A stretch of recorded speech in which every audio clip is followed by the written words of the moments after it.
girl had a cell phone at her feet. The man's face turned pale. He picked it up quickly, but found that the antique cell phone is broken. He ran to the cell phone store with his bare feet and offered a high price for the phone. The store manager looked at the cell phone in front of him. He guessed that there must be very important information in it. Fortunately, the store manager actually fixed the phone. Carl put the phone close to his ear. Inside was a message from a woman. 8 years ago, a girl dressed him in a wedding dress, but Carl, the groom, left to follow his dream.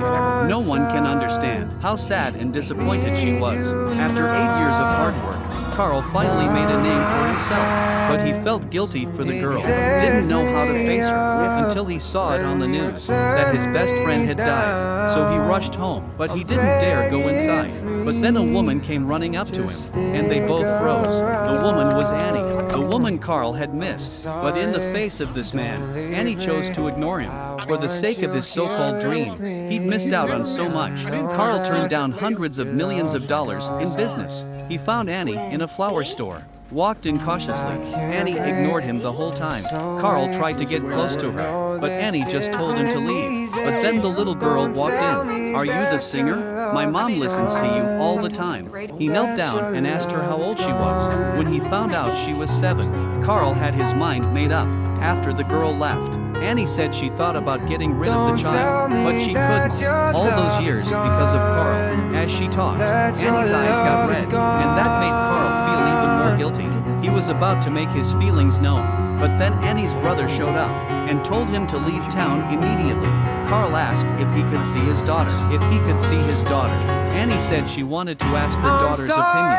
She had already figured out that Carl was her father. Annie was at a loss for words, but then she quickly explained that her father didn't even know she existed. She asked her daughter not to feel resentment. The daughter invited Carl to dinner tonight.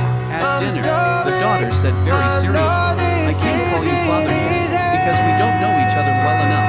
The daughter showed him a picture of herself. The two of them talked about a lot of interesting things and asked Carl to pick her up from school tomorrow. Before he left, Carl said he wanted to pick up his daughter from school tomorrow and was furious. Why should he come and go as he pleases? Carl got down on his knees. Annie had to agree.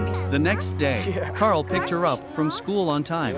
He took her for ice cream. Carl played the guitar for her. She was curious and fascinated, and even showed an amazing talent. He told Annie he wanted to teach her how to play guitar. The family got to spend more time together. She was puzzled and asked Carl, "Why did you leave, Mom?" Carl patiently answered. Annie listened quietly from outside the house. "Can I call you Daddy?" At that moment, Carl felt his heart melt. He kissed his daughter gently. Then he went outside to ask Annie what she wanted to do. Annie said, "Daddy means more responsibility." Carl said he was ready. Annie couldn't help but smile. Carl wanted to introduce Annie to the world. Annie was picked up in a limousine in the field. Carl announced his wife to everyone. It was the middle of a family dinner, but the little girl choked. Her uncle and Annie rushed to her aid. The father stood by and didn't know what to do.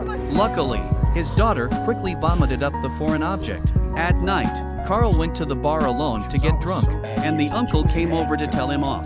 He's not fit to be a husband or a father. Carl felt that he was too much of a loser. He couldn't give Annie and his daughter the happiness they wanted, so he chose to leave again, leaving only a short note. At the thought of a woman crying her eyes out, Carl started traveling the country, but his manager asked him what was wrong. Carl told him what happened that day. The agent said it was because you loved her too much. What you need to do now is make up for it, instead of running away like an idiot. The agent's words got Carl thinking, so he rushed off the plane. He left a message on his cell phone apologizing to Annie. Carl arrived at Annie's door, but no matter how hard he knocked on the door, he never got a response. He left his cell phone on Annie's doorstep. The next morning, Annie showed up outside Carl's window. He came to Annie in a state of guilt and panic. Annie slowly pulled out her cell phone and asked, "You'll never leave us again, will you?" Absolutely not. The two of them couldn't help but kiss. 8 years of love and hate. They were able to release all of their love and hatred in this moment. Then, in the presence of friends and family, the wedding was held 8 years late. She was still smiling on this day.